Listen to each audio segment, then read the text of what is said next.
Batsman जितने भी हैं उनके लिए इजी कंडीशन हो चुकी। বাংলাদেশ আমাদের কাছে পুচকে দল, এসব ছোট দলকে কখনোই পাত্তা দেয় না। এবার বাংলাদেশকে চরম অপমান করে যা বলল পাকিস্তানের জয়ের নায়ক হাসান আলী।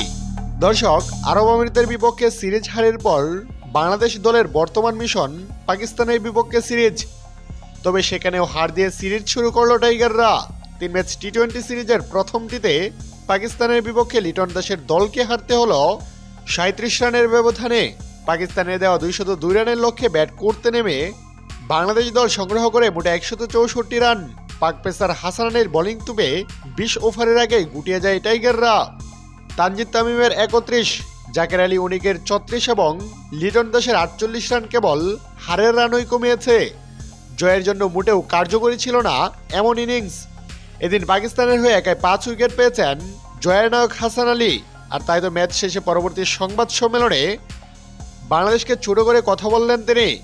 এ নিয়ে হাসান আলী বলেন, আমরা বাংলাদেশকে গুনাই ধরি না, এগুলা পুচকে দল। পরের ম্যাচগুলোতে তাদের আমরা হেসে খেলেই হারিয়ে সিরিজ জিতে নেব।